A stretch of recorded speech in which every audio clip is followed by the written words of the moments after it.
I know that you've become a very important source for President Trump, and he listens to you and certainly is grateful for your advice. I want to get your take on Turkey invading Syria.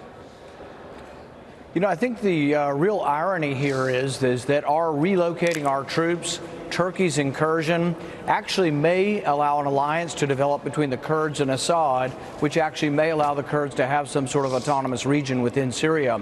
It happened in Iraq that way. The Iraqi Kurds have a semi-autonomous region because they're no longer a threat to Turkey. I think if Assad could assure Turkey that the Kurds in that region were no longer a threat to be invading into Turkey, I think there could end up developing a semi-autonomous region under Syrian sovereignty. But ultimately, it means that the Syrians need to be part of the discussion. In the past, what has happened is the neocons and the war caucus has really wanted to topple Assad, and they haven't wanted to talk to Assad. Assad now has essentially won the war, for better or worse. He's staying. So Assad needs to be part of the peace deal.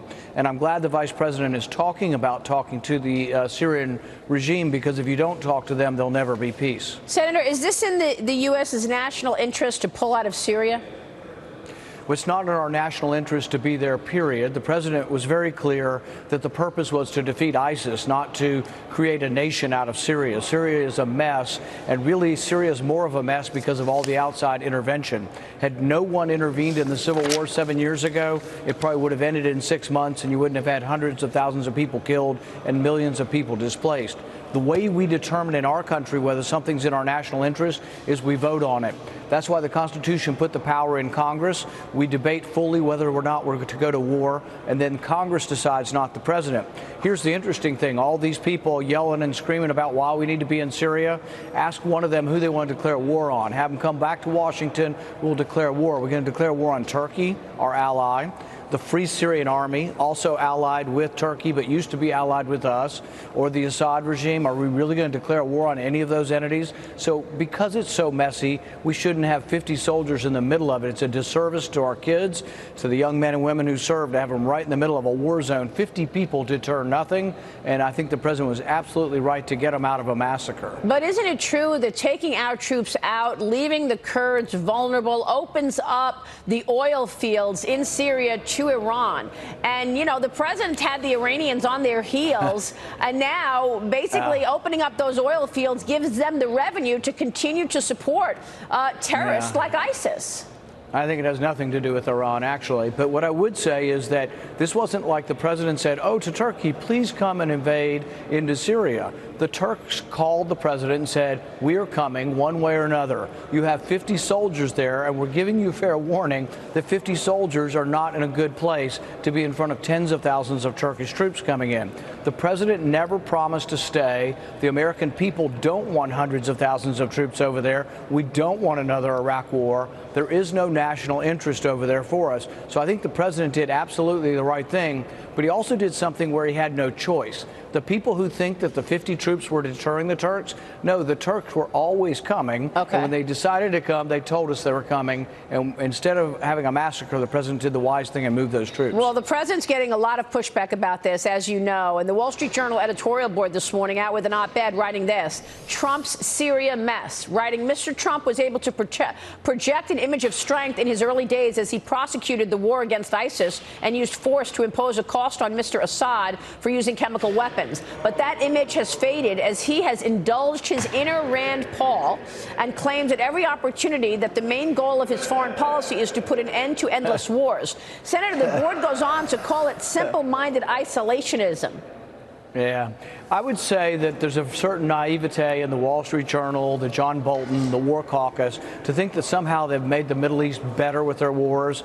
Did toppling Saddam Hussein make the world safer, the Middle East better? Did toppling Gaddafi do it? So the Wall Street Journal has been in favor of regime change time and time again. They want regime change with Assad also. Here's the irony.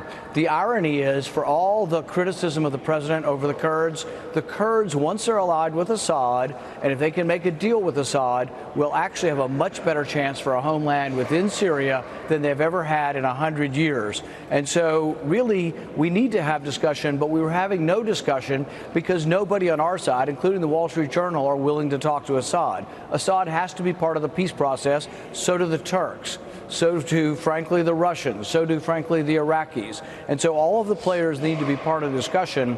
And what we should do is we should withhold arms in order to use the leverage of withholding arms to try to bring everyone to the table. But isn't it true that the Kurds are really the ones that have been fighting here? The Americans have helped in terms of the armaments, like you just said, have provided the weaponry. We haven't lost a lot of, look, no life is okay to lose, right?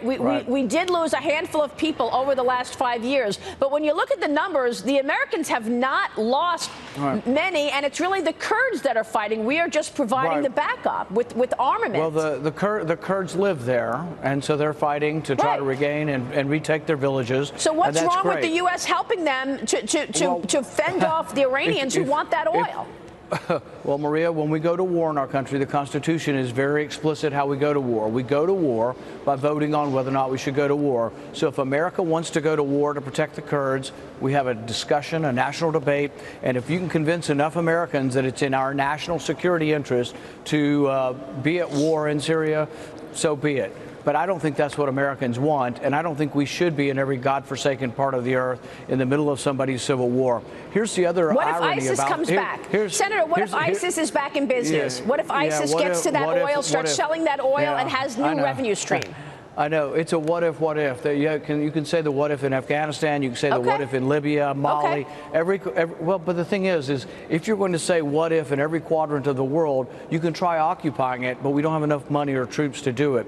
So I think it's a mistake. I think we should get out of the Afghan war. I think we should get out of the Syrian war. I think we should be strong, have great intelligence. If we have to go and attack our enemies, we do. But if you'll ask our soldiers, do you want to be a policeman? Do you want to be the policeman of the world? Do you want to do nation building? Do you want to do road projects in Syria, road projects in Afghanistan? They'll say no. We'll kill the enemy, but we're tired of being stuck in these places for decade upon decade.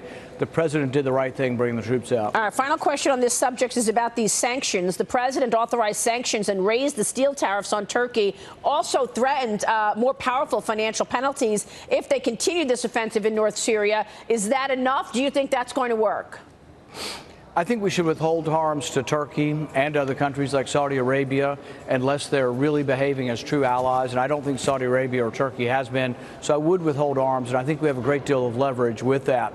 I do think, though, that what's probably more important than sanctions or even withholding arms is actually what's happened on the ground in the last 24 hours. And I don't think this can be overstated. The alliance between Assad, the Russians, and the Kurds gives the Kurds, ironically, the best chance they've had for some kind of autonomy in some kind of region within Syria. And see, that's already been decided. So the sanctions might take effect and might have some influence over months and months and months. But the battle lines are going to be drawn much before that. If we could get the Turks now to talk to Assad, and Assad could reassure them that they're going to control their side of the border and there are going to be no incursions from these Syrian Kurds. The other irony about all the love for the Syrian Kurds is you realize that they're the Socialist Workers' Party. Basically, they're the Kurdistan Workers' Party. So actually, many of the Iraqi Kurds don't like the Syrian Kurds and have actually turned them into the Turkish government because they've been in favor of attacks across the Turkish border. This war has been going on 100 years, and we've got no business thinking that we're going to be the determining factor in a 100-year skirmish between the Kurds and the Turks.